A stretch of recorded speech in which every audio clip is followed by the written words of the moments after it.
হাসিনা রাজপথ। ইনকিলাব ইনকিলাব স্বৈরাচারী হাসিনা সরকার পতন আন্দোলনের নেতৃত্ব দেওয়া শিক্ষার্থীদের নতুন দল জাতীয় নাগরিক পার্টি এনসিপি এর আত্মপ্রকাশ ঘটে গত শুক্রবার।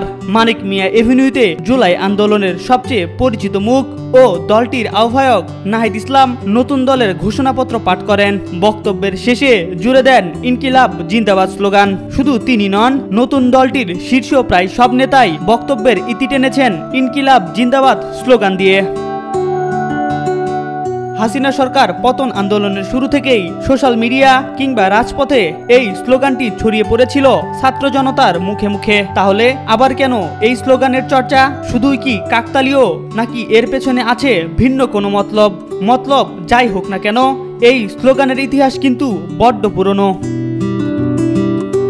কিছু আইকনিক শব্দ অথবা অভিব্যক্তি আছে যা অমর হয়ে যায় অথবা চিরকাল জীবনের সঙ্গে রয়ে যায়। ইনকিলাব বা বিপ্লব সেরকমই একটি শব্দ।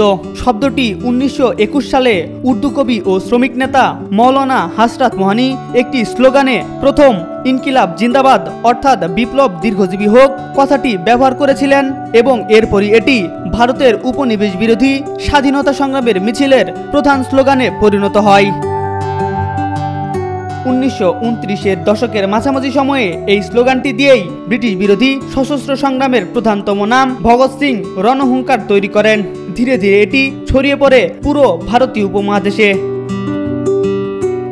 স্লোগানটি সামাজিক ও অর্থনৈতিক বৈষম্যের বিরুদ্ধে লড়াই করার এবং ঔপনিবেশিক নিপীড়ন থেকে মুক্তির সংগ্রাম ও তার প্রয়োজনীয়তা থেকে তৈরি হয়েছিল। জুলাই আন্দোলন সফল করেছিল বৈষম্য বিরোধী ছাত্র জনতার সম্মিলিত প্রয়াস। এবার কি তাহলে এই স্লোগানই হচ্ছে নবগঠিত রাজনৈতিক দল এনসিপি এর জাতীয় স্লোগান?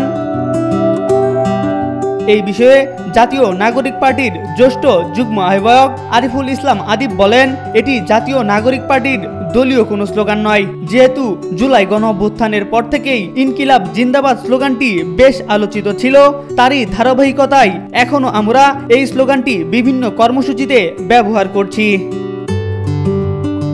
এম আর আকাশ, আজকাল।